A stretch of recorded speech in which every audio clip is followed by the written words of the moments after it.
Hi, everyone, and welcome back to Womansplain. Today, we have a very special guest, a professor and expert in social compassion at work, as well as kind of corporate structures. We're going to be discussing with her research and her experience within kind of the practical applications for research as well. So I'll pass it off to her to introduce herself. Hey, thanks for having me here today. Yes, thank you for coming on. We're so excited. Yeah. Really excited to share a little bit of our research work with people in the world that may find it useful, I hope. I'll share a few things about me. My name is Reut Livne-Tarandach. I know it's a tough one. I'm the Luis Capalbo Chair of Business Administration and an Associate Professor of Management in the O'Malley School of Business in Manhattan College. I'm also faculty affiliated with the University of Michigan, focusing on positive organizing. That's my main field. Big picture, my research focus on humanistic management, thinking about how can we think about processes and conditions that can help us move from organizations that tend to be, could be, toxic and depleting to life-giving settings where employees can flourish. Well, we're really excited to have you here. We are particularly excited because we look at the practical industry and especially within finance, and then look at organizational behavior and leadership. We did an episode on the glass cliff where we, discussed the gender norms and I guess stereotypes within these type of high performing industries. So really excited to dive into your research. Can we hear a little bit about your research and I guess what motivated you to kind of get started on that? So big picture, I do research in 3 different buckets. Maybe today we'll talk about one of those buckets. Mm-hmm. I do a lot of research on swift sense of community, on dignity, and maybe today we'll talk more about my research on compassion. Mm-hmm. I'm willing to admit I'm a veteran. I used to be a lieutenant in the Air Force. Oh, wow. Conversation for a different time. Lots of insights about leadership and what that may mean there in this specific kind of context. My last job in the Air Force was a bereavement officer. I was trained in something that would be parallel to a social worker, and my role was really focused around delivering the most horrific news that you would think about, when people might have been injured or passed away. Clearly, I think one of the most meaningful jobs I could ever hold, but also the one job that I found the most depleting. How could you really sustain yourself over time doing this kind of job? And I stepped back thinking, the last thing that I want to do is focus on what we do with human pain. And it took me a couple of years to kind of experiment with different things. I've done research on motivation and research on creativity and research on organizational change. And I figured, well, something is missing. I want to go back to my roots and really understand how we can create organizations rather than maybe think about how we care for people one-on-one. How can we cultivate organizations that are steeped in the sense of compassion? And I don't think it's a lofty goal. I think that there are tangible things we could do if we have good enough research to eliminate ways for us to get there and help people deal better with their pain. Pain that they experience at work, because there's pain that we experience when we have turnover, when people leave, when people are demoted, when we have, reorg, that I feel is the new kind of dreaded word, right? But also pain that people bring because there are so many things that people bring from their life that spill over into the work setting. So a lot of my compassion work really focus on what we could do as individuals, but also as potential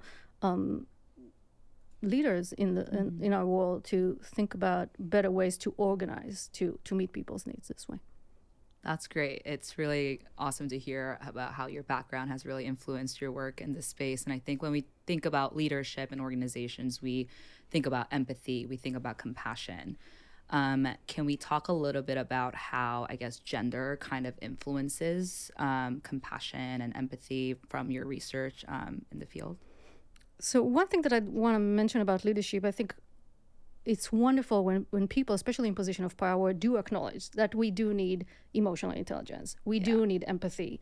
We do need compassion, not only when it's convenient. Mm-hmm. Yeah. One of the things that I love Bob Chapman talked about, he's the CEO of Barry Wehmiller, and he talks about how many leaders think about leadership as an act of influence, but they really are focusing on leadership as they think about span of control, right? I'm a leader, there are a couple of people under me in my team, and I need to make sure that they line up in a row and accomplish their task, and let's think about the bottom line. But we can really also reimagine what leadership is when we think about leadership as span of care, right? The people that are part of my team are humans. They bring their own needs. They are challenged at work, outside of work. How would we treat leadership differently if we would think about span of care rather than span of control? So as I'm thinking about compassion, I'm kind of leaning towards that, especially as we're thinking about, if we thought about span of care, we will maybe engage in perspective taking. We will engage in, or attempt to, right, show empathy, feel empathy, begin and understand how people experience the world differently and our workplaces differently. In one of our studies, we've done a study on the social consequences of compassion. And here specifically, we looked at the gender effect and how gender moderate the effect of engaging in compassion on leadership emergence. So we were not necessarily looking at how leaders behave, but think about all of us that are not yet in leadership positions, how the way we show up, especially when we demonstrate compassion, is interpreted by others who are observing our behavior as a signal of leadership potential or not. When I engage in compassion at work, do other people see me as competent and warm or not so much? And we've done multiple studies to try and test it and found, long and behold, I think that some people will not necessarily be surprised, that there is a moderating effect for gender. When women engage in compassion behavior at work, we absolutely rate them as warmer, right? But not necessarily competent. And they also are more competent just because they demonstrated compassion. And we also see that they are not necessarily getting the social credit when it comes to leadership emergence. But long and behold, when men do, they are rated higher on competence and also higher on worth and subsequently higher on leadership emergence. So as we think about compassion and gender, my answer would be it depends. And we see that this effect is even above and beyond what we'll think about a classic gender effect and leadership emergence. Is it just because women are women, therefore they are rated lower in leadership emergence? We find that that's not true. And what about women that scored, I guess, lower on compassion? Were they seen as less competent? So I think it's a great question. Yeah. One of the things that were kind of really occupying our minds when we looked at this data is we not necessarily just women, but we thought, well, maybe people are rated lower just because compassion is not something that we think is a desirable behavior at work. Maybe you think this is a waste of our time. And granted, we looked at this when people demonstrated compassion towards other people at work that are suffering from pain related to the work. So sometimes you'll say, well, if I am spending my time, maybe acting compassionately, but I'm really responding to home-related pain. Maybe you just, you broke up with your boyfriend and you feel, maybe sad about it. Or maybe you are going through illness, yeah? Maybe some people would think, I'm not part of that camp, but some people may think, well, we should separate home and work. And if it's not pain that is related to things that are happening here, we should not be spending our time, resources on it. And whatever happened at home, you should, maybe think about other resources that you mobilize to tend to your care. Even when people respond compassionately to work-related pain, we see this effect. We wanted to say, well, what is it that what if people heard that you are pained by something, reorg, you are moving departments, you are troubled by this transition. If I saw that somebody was aware of it and did nothing about it, are they losing social credit? Absolutely. We find that that's true for men and women. So when men know about pain-related work and ignore it, and when women do the same, they are rated lower in competence, lower in warmth, lower on leadership emergence. So we can infer indirectly that we want compassion, but we give social credit to people differently. Interesting. Yeah. How does a leader kind of toe that line, which is really tough, in order to be compassionate and feel so much to feel for their employees and act compassionately, but then also have to make tough decisions at the end of the day and, you know, report to a board? I feel like it's such a tough line. And I think like the American society pressures leaders to be tough, honestly, and less compassionate, even though compassion is so important. Like, how do you think you've seen kind of that balance go well in your research? So I think that sometimes the pushback people may give us around compassion has to do with myths that relate to compassion. Okay. Compassion is not about rounding corners. It's not about being boundaryless. It's not about no focus on the bottom line. It's not about that. I think it's important to take a moment to realize, well, at the end of the day, organizations achieve nothing.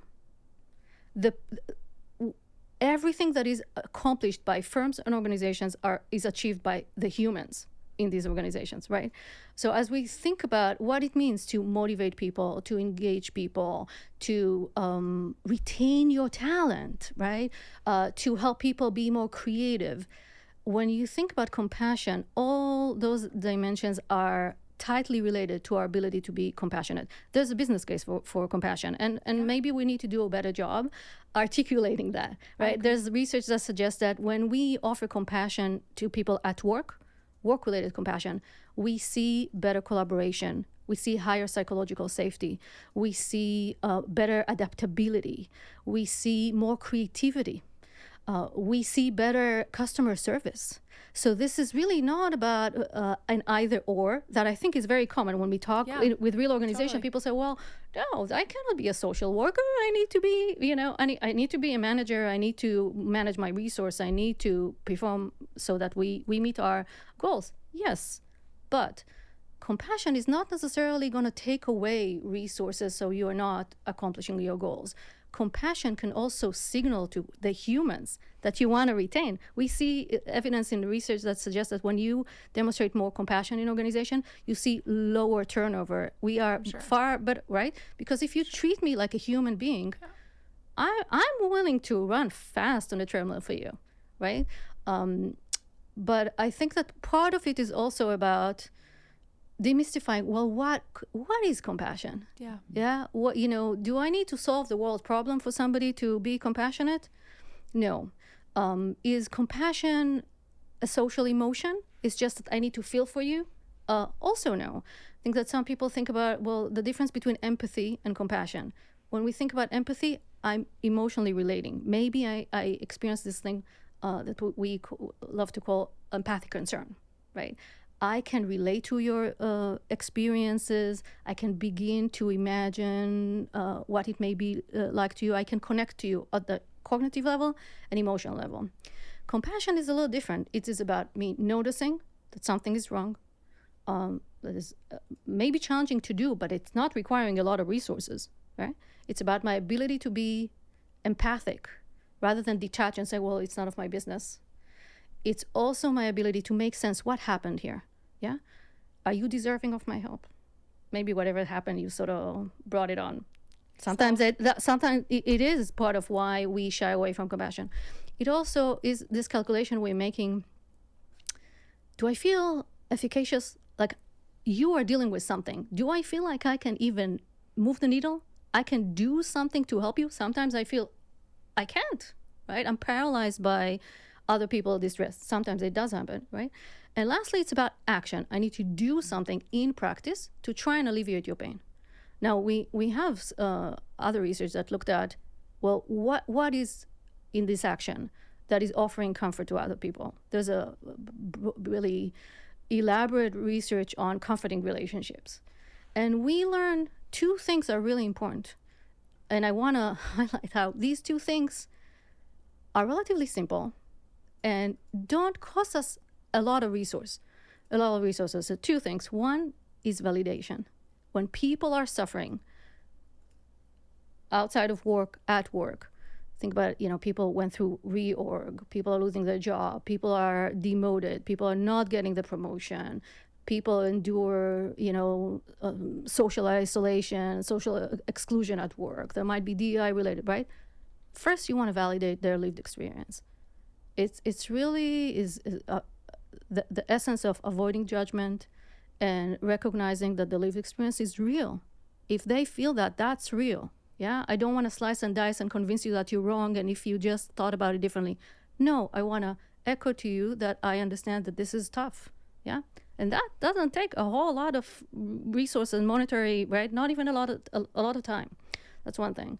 And the other thing that we know is critical for people to feel comforted, feel stronger, more able to actually move forward and do better once they endure some distress, has to do with sufferer's focus. So rather than be obsessed about us and what we think about your challenges, it's really is about leaning in and even asking people, how can I be helpful, right? Tell me more.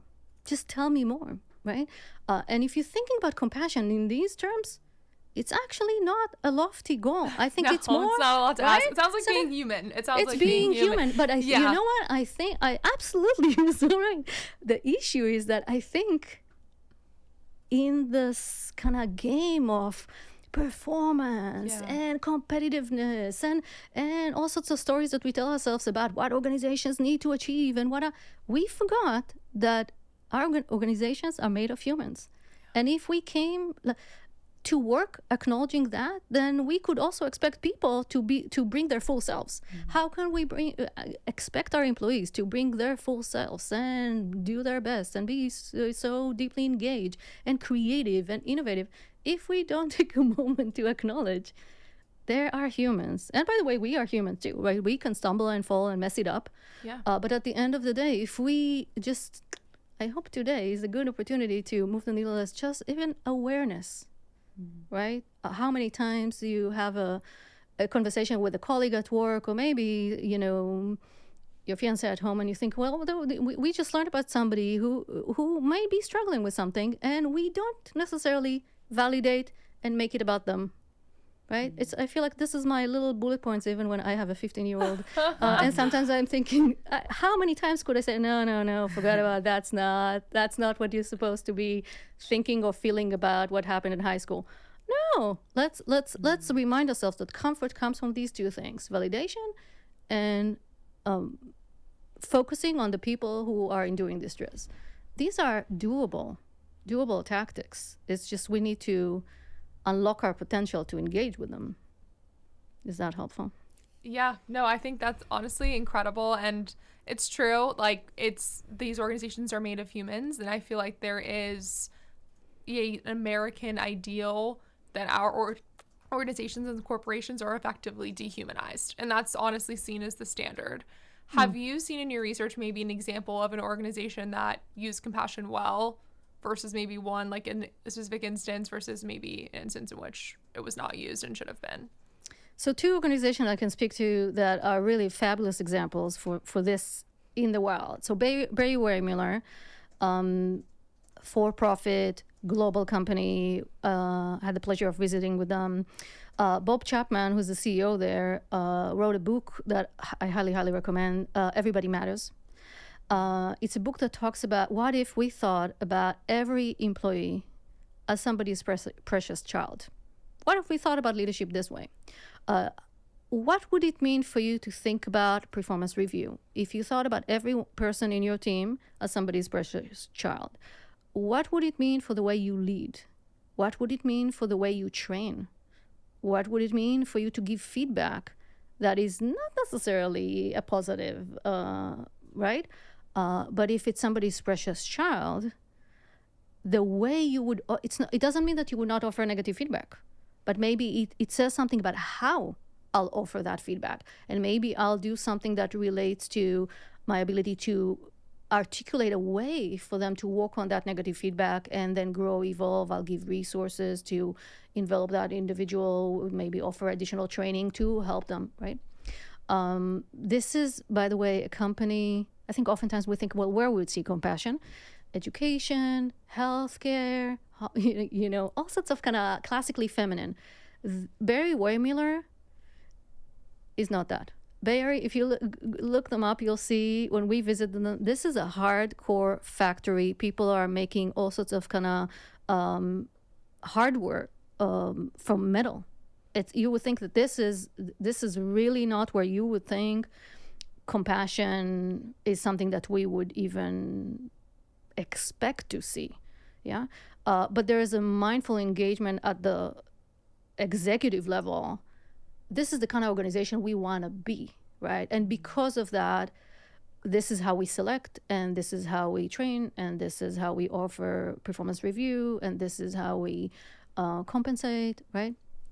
So that's one example of how we could do extremely gigantic company, not even doing products that relate to anything or services that relate to compassion, steeped in the idea of dignity and compassion. Another example that I can share comes from a different study that I've done in Greystone Bakery. I don't know if have you heard? I have not. I haven't heard of them, no. Absolutely worth your time, and I can share a little bit more about them. So Greystone Bakery is actually up the road. They're located in Yonkers. They are a for-profit organization with a non-profit arm. They are a bakery, but not a mom and pop kind of bakery. They make brownies. That's their thing. Only brownies. Fabulous brownies. Mm-hmm. Vegan brownies, blondies. If you have Ben & Jerry's ice cream. Mm-hmm. So one of the most profitable line of Ben & Jerry's ice cream are the kind of line with little fudge pieces of brownie inside. Yeah, totally. If you had that ice cream, if you had that ice cream, that's Greystone Bakery's wow. That's pretty cool, brownie. actually. Pretty yummy. But beyond the fact that that will be the end of my marketing. No, we gotta have them on the show. I think it sounds really amazing. Get some free brownies. Here's why they're worth your time. So Greystone was actually founded by Bernie Glassman. He used to be a Buddhist monk. He passed away a couple of years ago, with the intention to think about how can we build organizations that promote an inclusive economy. And what they've done is they are strategically build this entire organization around the idea that we need to think about how there are unnecessary barriers for employment that excluding certain people and locking them in a cycle of poverty. Think about previously incarcerated people. Yeah. What are we know that there are outrageous rates of unemployment these individuals are dealing with, mostly because if you don't pass a background check, you don't have a chance to get a job in this beautiful country.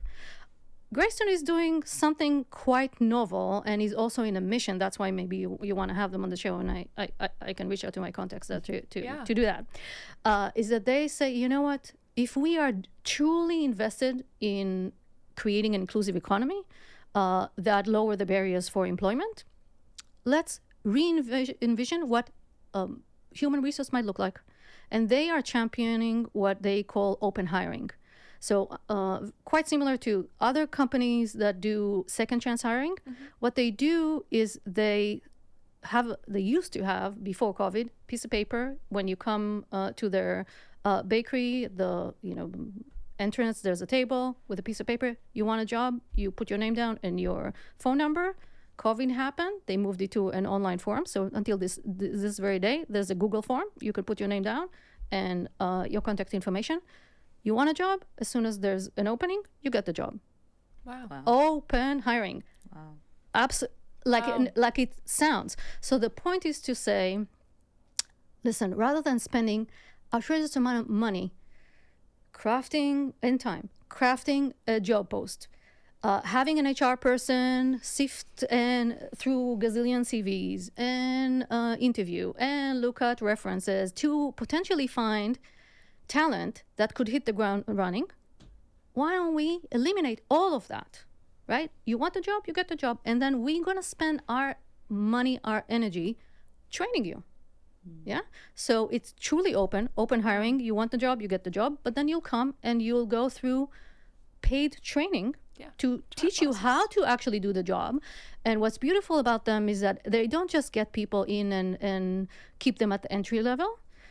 They actually are committed to what they call path making. So the point is to help you not only grow in your technical skills, but also grow in your soft skills and help you ascend. So the person who is now the head of their training is actually a person who was previously incarcerated that actually got recruited to the company through open hiring. There's a beautiful TED Talk that Dion did that is really worth your time too.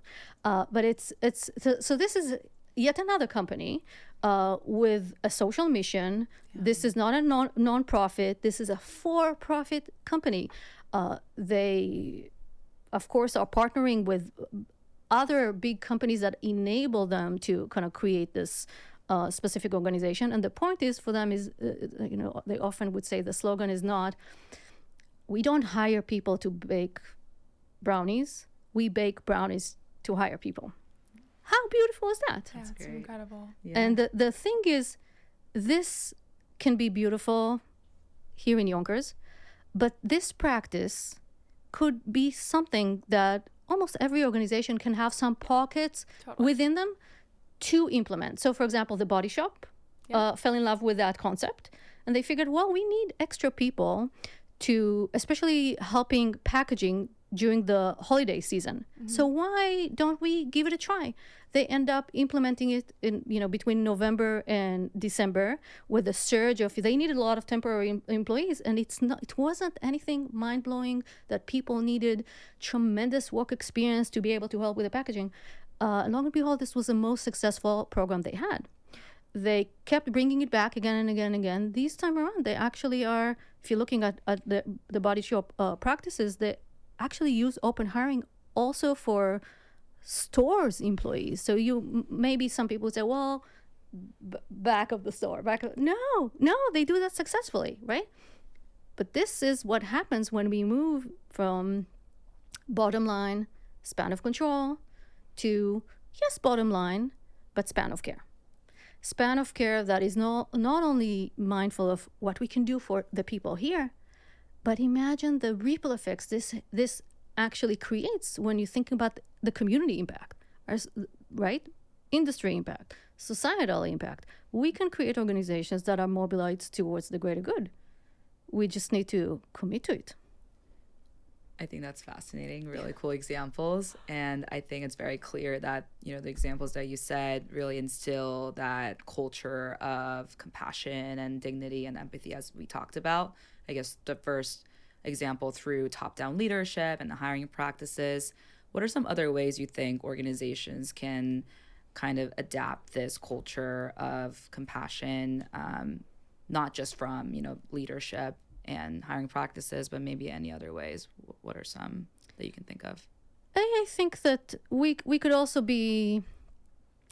go a little bit more micro and think of, there are certain things that we know about compassion that could be helpful for people if they knew who to reach out to, who might be helpful. We have one of our studies on compassion looked at prior experience of compassion and comfort as it is experienced from the sufferer's perspective. And we found that in general, about 80% of us, when we are struggling, what do? Don't tell anyone, right? Thank you for saying that. Keep inside. I don't know. Yeah. Or reach out and want validation. Okay, I wanna say something about it because I think so telling, and I gotta say something about.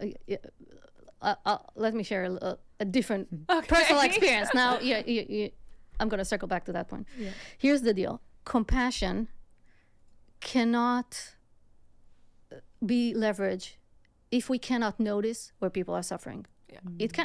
Noticing is really the portal for compassion. And it really is important for us to realize that for people to express that they are struggling, it's risky. It's think about, well, what are the chances if I'm locked in a culture that is toxic? What are the chances that I'm going to speak up and say, listen, I really don't know what I'm doing. This is a project that is really too much for me. I thought that I would nail it, and boom, wow, this presentation went so badly. I don't know what I'm doing, right? What are the chances?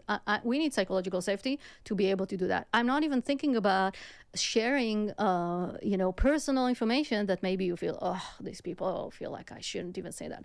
So it's important to realize that is so human. It takes so much courage to even be vulnerable right? Like that, right? Especially at work. Absolutely. And I want to say, listen, the way our managers responding and the way our teammates respond to us definitely create the setting for us to open up or close down, right? Totally. I'll share a quick personal story exactly about this point. So this is 2019. We just moved to New York. I worked in my organization. I think it was 2 months. Went to a regular checkup. Realized, didn't expect it at all, that I had cancer. I wasn't even worried, concerned, thinking that this has happened. This felt like, oh my goodness, I can't believe it's just happening, and there's no good time for cancer. I just moved here. I'm here for two months. What am I doing? I'm healthy. I'm fine. But here's the deal about the expressing pain and noticing. The second phone call I made after calling my husband to tell him you can't believe what just happened was to my boss. And I said, listen, wasn't expecting it, felt great. This is what I'm learning. I don't know what it means. There are so many things that I'm sure we'll need to figure out. I'm here, I'm committed, I'm whatever, but I really don't know. I need you to play with me. Yeah. And she was wonderful. But she also told me something apropos. She said, you know what? I'm here, have your back. We'll support you. Don't tell anybody. Don't tell anybody. Now, I do want to say that was done, or that was said with the best intention in mind. Trying to protect you. She was trying to protect me. Totally. And she also said, so I said, well, what? Like, I am such an authentic person, and I tend to be open. And I thought, well, how would I not tell? But she said, listen, I don't want you barely were here in this organization, right? You're so new. I don't want you to walk the hallways of this organization and everybody would say, well, what do we know about you? You're the cancer lady. Like, I don't want them to think this is the impression you're making. You didn't even get to meet and work with everybody here. We'll figure it out. Keep it in check. And it made sense to me at the time. And I did make a point. There were reasons for that at the time. I also thought it served me specifically, but I don't know that in hindsight I would do the same. 2 weeks after my surgeries and everything, I came back to work. I was very fast. Most people would take a couple of months. Yeah. No, 2 weeks, I was back at work. But I was back at when my cancer was not. I wish my cancer was somewhere that I could put something in. I had cancer on my face, under my eye. It was, so you can imagine, they reorganized my face. And 2 weeks after, I came to work. Wow. So your face is like swollen. I look like the elephant man. I wish it was on my tushy. Yeah, so or anything. Or anywhere you can wear clothes like it's apropos, over, right? Noticing, like, there's no makeup in the world. Yeah, there's something that'll cover that. That would not, there's no makeup in the world. But I felt I had energy, and I'm a college professor. My students were in the middle of the semester. I didn't want to desert them. I felt like, well, I'm I can function. I'm going to be here. And then one of my colleagues saw me, and again, I didn't share. I didn't share it with the specifics with my students, or I didn't share the specifics with many of my colleagues, like I was advised. And one of my colleagues looked at me and said, if you wanted to have some plastic surgery, why don't you wait for winter break? In the middle of the semester? Well, in the middle of the semester. So here's what I want to say about it. we're really good friends, and we had other conversations since. And I'm not making any judgment about that comment. But what I'm saying, I'm really thankful for that comment. You know why? It made me realize that when I hold back my story, I'm giving other people permission to invent their stories about what they see about me. Wow. Yeah? When I am struggling and I'm not sharing, it doesn't need to be, too elaborate. But had he knew that I was sick, he wouldn't dare think that I was Getting your eyes done. my Yeah, eyes I thought checked, or something. too much Yeah. black under my eye.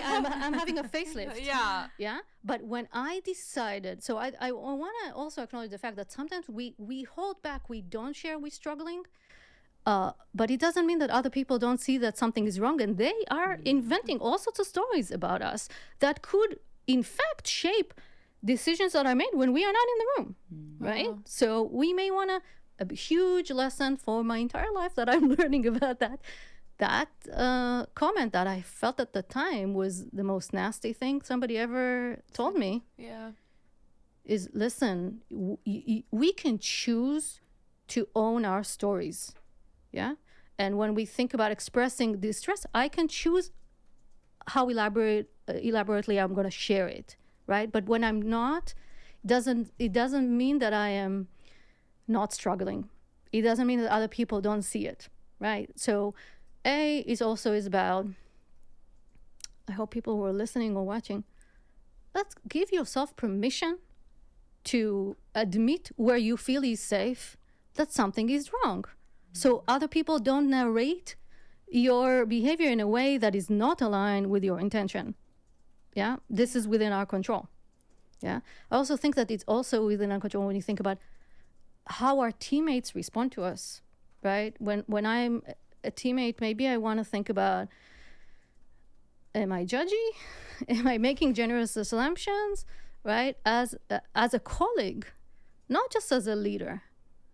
I'll share another example. I had somebody who's a college professor working on research and compassion reach out to me. I guess, I do a lot of work in this space, and he asked for feedback on his paper.